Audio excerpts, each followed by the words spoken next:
من موضوع شعره فيتكلم عن شيء آخر، يتكلم عن لحيته، يتكلم كان كف اللحية، وبعد ذلك ينتقل إلى عينيه فيقول أدعد، والأدعد هو من كان سواد عينه شديدا، وبعد ذلك ينتقل إلى شيء آخر فيقول كان ضليع الفم.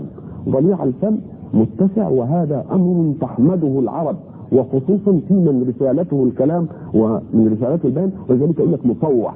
مفوح يعني يتكلم الكلام فمه ليس ضيقا بحيث يعني يحجز الصوت حجزا يجعله اشبه بالصفير، ولكن الصوت ياتي من كل جوانب فمه، وذلك ادعى الى ان ياخذ الصوت كل الانغام التي يمكن ان تؤثر في السامع.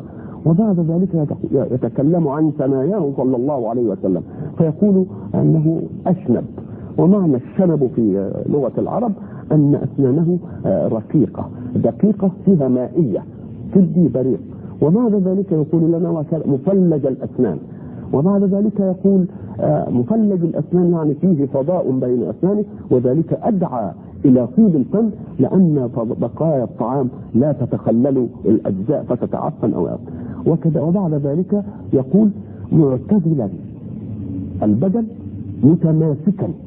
معنى متماسك ان سنته ليست مرهله، يعني زي ما نقول احنا مضمر، يعني ان كان فيه شيء من السنه فليس من السنه المسترقيه.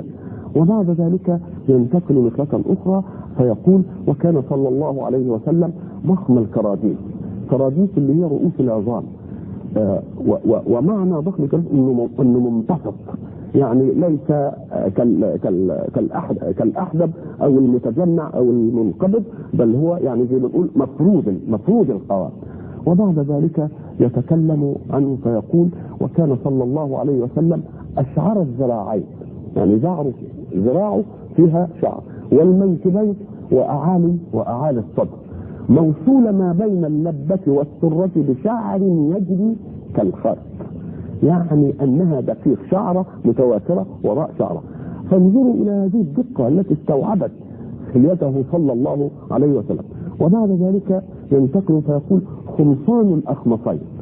خمصان الأخمصين يعني ما فيش فيه العيب اللي يقولوا على بتوع الكورة اللي بيلعبوا خمصان الأخمصين مرتفع كده بحيث وسط قدمه من الداخل لا يلتصق بالأرض، وده احنا عارفين انه ده عيب، وخصوصا في من يطلب منهم ان يكونوا عدائين او جرائين او الى سموها ايه يا احمد؟ فلات فوت مثلا. وبعد ذلك يقول وكان مسيح القدمين.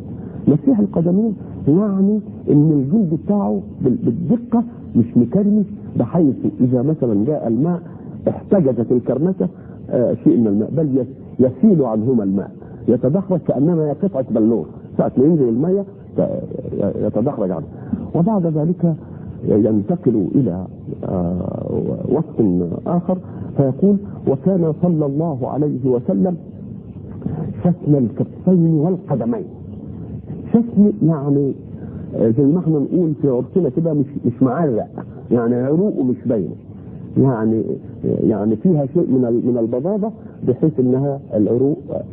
وكان سائل الاطراف، يعني اصابعه كانت فيها شيء من الطول والاسترسال. حينما يتكلم بعد ذلك عن رسول الله صلى الله عليه وسلم ينتقل الى شيء اخر فيقول وكان دائما خافض الطرف. خافض الطرف يعني مش مفتح دايما كده في الكون، بل مغمض كده. نظره الى الارض اطول من نظره الى السماء، جل نظره الملاحظه، يسوق اصحابه